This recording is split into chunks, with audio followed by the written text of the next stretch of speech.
संदीप ने अपनी माँ के कहने पर गांव में शादी कर ली थी। लड़की का नाम था सुनीता।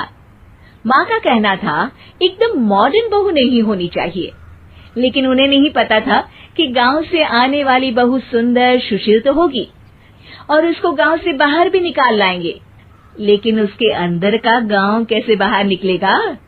शादी के कुछ दिन बाद, माँ टिफिन तो देना जरा। बेटा अब तो स्कूल नहीं ऑफिस जाता है, माँ से नहीं अपनी बीवी से टिफिन मांगा कर। ओके माँ। सुनीता टिफिन ले आओ। एक लो टिफिन, इसके अंदर पिस्ता डाल दिया है। पिस्ता? पिस्ता क्यों? सास जी ने बोला था ना कि आपको पिस्ता बहुत पसंद है। ओहो, मैंने पिस्ता नहीं पास्ता बोला था, पास्ता। पास्ता? कहीं होता है पास्ता? अरे बेटी तू रहने दे, मैं बना दूंगी। अच्छा किया कि पाव भाजी बनाने का नहीं बोला, वरना किसी के पाव बना देती है। सुनीता को बुरा लगता है, लेकिन उसकी नादान हरकतें कम नहीं होती। ऐसे ही एक दिन, अरे तुमने ये क्या लगाया है?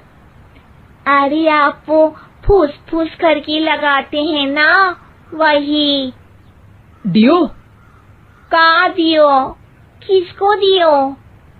अरे वही ना जिससे खुशबू आती है।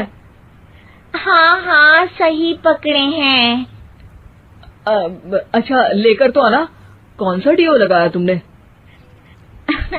अभी लेकर आते हैं जी। संदीप की बात मानकर सुनीता अंदर से खुशबू वाला फुसफुस लेकर आती है। ओएमजी! ओएमजी मतलब ओ माय गणेश ना। अरे ओएमजी छोड़ो, और ये खुशबू वाला फुसफुस की बात कर रही थी तुम? हाँ इसी की, फिर से सही पकड़े हैं। अरे देवी, लेकिन आप सही नहीं पकड़े हैं, ये डियो नहीं है। डियो नहीं है तो क्या लियो है? अरे ये रूम फ्रेशनर है, जिसको कमरे में छिड़कते हैं, खुद पर नहीं। कोई बात नहीं, माँ कहती थी आत्मा किराएदार है, शरीर एक किराए का कर्म। हम शरीर पे ये डाल लिए तो क्या फर्क पड़ जाएगा। अरे बहू, ओ बहू, मेरे लिए फल तो ले आ, फिर मैं बाजार जाऊंगी। सुनीता अपनी सास के लिए फल लेकर आती है। अरे बेटा, पपीता, तरबूज और सेब फल ऐसे कैसे खा लूं? काट कर तो ले आ। माँ जी, मेरे गांव में तो खेत से उठा के सीधा खा लेते हैं। अरे ये तेरा गांव नहीं है ना। अरे संदीप, तू ही कुछ समझा देना इसको बेटा। मैं कैसे समझाऊं माँ, ये तो माइक्रोवेव को भी भट्टी बोलती है। कल मैंने बोला हाय कैसी हो, तो बोलती है किसी को हाय नहीं लगानी चाहिए। अरे सुनीता, तेरा क्या होगा? अभी तो कैसे बताऊं माँ जी, अभी हम कुछ करेंगे फिर पता चलेगा क्या होगा, लड़का या लड़की। हे भगवान, कहाँ से आ गई है? रामपुर से जी, आप ही तो लेकर आए थे मुझे। अरे मुझे माफ कर दो। पहले कोई गलती तो करिए जी, आपकी तो सारी गलती माफ कर देंगे हम। हाँ अरे बहू, मेरी बात सुन।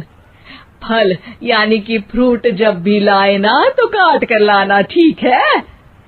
जी ठीक है माँ जी, फल यानी फ्रूट यानी काट के लाऊंगी। सुनीता रोज ही कोई ऐसी हरकत कर देती जिसकी वजह से उसे घर में दो बातें सुननी पड़ती। एक दिन, माँ मेरे बॉस घर पर आने वाले हैं शाम को, उनका बर्थडे है, फैमिली साथ नहीं रहती उनके, तो यही पार्टी कर लेंगे। उनको अच्छा लगा तो शायद मेरा प्रमोशन भी हो जाएगा। मैं ना फ्रूट केक लाकर फ्रिज में रख दूंगी और तेरे साथ आज खाना मैं बनाऊंगी, ताकि जब साहब आए तो खाने में कोई गड़बड़ ना हो। शाम को जब सारी तैयारियां हो जाती है, संदीप के साथ बड़े साहब भी घर आते हैं। फ्रूट केक तो ले आना बहू, फिर खाना खाएंगे। अरे इस सब की क्या जरूरत थी, आपने बुलाया वही काफी है। सर, आपका परिवार शहर में नहीं है तो हम ही आपके परिवार जैसे हैं सर। इतने में ही सुनीता फ्रूट केक लेकर आती है और बड़े साहब की टेबल पर रख देती है, और जैसे ही केक के ऊपर का बॉक्स हटाती है, ओह, ये क्या है? केक तो कटा हुआ है। मैं तो ऐसा नहीं लाई थी। आप मुझे शाबाशी दे सकती है माँ जी, मैंने ही केक काट दिया। आपने कहा था ना, फल यानी फ्रूट यानी हमेशा काट के लाना, तो फ्रूट केक भी तो फ्रूट ही है ना, तो मैंने पहले ही काट लिया। हूँ ना मैं समझदार। अरे बहू, ये क्या किया? केक हमेशा वही काटता है जिसका जन्मदिन होता है। तुझे एक बात भी समझ नहीं आती, एक नंबर की बेवकूफ है। पूरा माहौल बिगड़ चुका था। संदीप को लगने लगा था कि साहब उसे प्रमोशन तो दूर की बात है, कहीं डिमोशन ना दे दे, लेकिन साहब बीच में ही बोल पड़ते हैं। अरे कोई बात नहीं, ये इनकी बेवकूफी नहीं है, इनका भोलापन है। बेटा आप कहाँ से हो? रामपुर गांव से। अरे वाह, गांव से? फिर तो आपके गांव में ताजे फल और सब्जियां मिलते होंगे। हाँ, सही पकड़े हैं। हम तो काटते भी नहीं, सीधा खा लेते हैं। मैं ना एक बार तुम्हारे गांव घूमने जरूर चलूंगा। क्यों संदीप, ले चलोगे ना? मुझे गांव घूमना बहुत पसंद है।